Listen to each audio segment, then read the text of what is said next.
بسم اللہ الرحمن الرحیم۔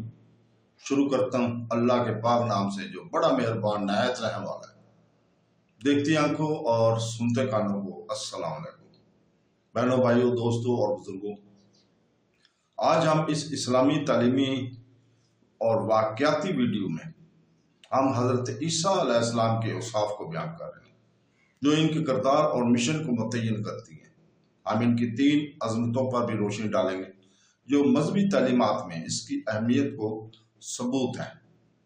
مکمل ویڈیو آخر تک دیکھیں کیونکہ ہم اس قابل احترام شخصیت سے وابستہ حکمت اور خوبیوں کو بیان کر رہے ہیں۔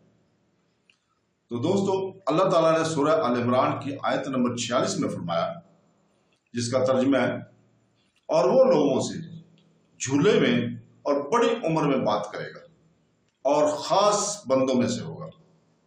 حضرت عیسیٰ علیہ السلام کی 3 شانیں یہاں بیان کر رہے ہیں۔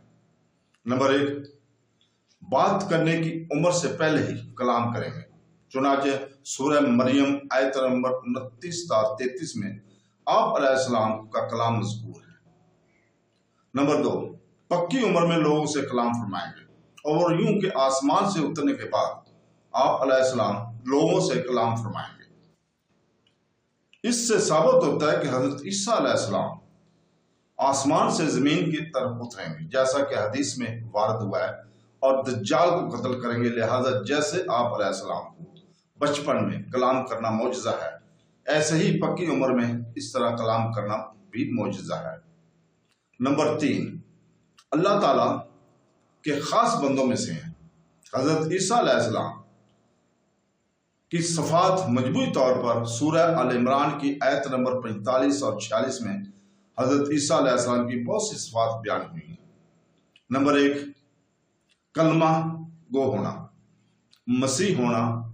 نمبر 2، نمبر 3، حضرت مریم رضی اللہ تعالیٰ عنہ کا بیٹا ہونا۔ نمبر 4، بغیر باپ کے پیدا ہونا۔ نمبر 5، دنیا میں عزت والا ہونا کہ قرآن کے ذریعے سارے عالم میں ان کے نام کی دھوم مچا دی گئی۔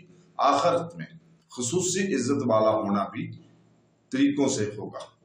ان میں سے ایک یہ بھی ہے کہ قیامت میں انہی کے ذریعے مخلوق کو حضور اقدس صلی اللہ علیہ وسلم تک رہنمائی ملے گی۔ نمبر 6، بارگاہ الہی میں بہت زیادہ قرب اور منزلت رکھنے والا ہوتا ہے۔ معلوم ہوا کہ پیغمبروں میں کی نعت خوانی سنت الہی ہے۔ اللہ تعالیٰ اس کی توفیق عطا فرمائے۔ تو بہنوں، بھائیوں، دوستوں اور بزرگوں، کل ہم انشاءاللہ تعالیٰ بیان کریں گے کہ قرآن اور حدیث کی مطابق حضرت عیسیٰ علیہ السلام کے معجزات کیا ہیں۔ تو کل تک کے لیے اجازت چاہتے ہیں۔ اللہ حافظ۔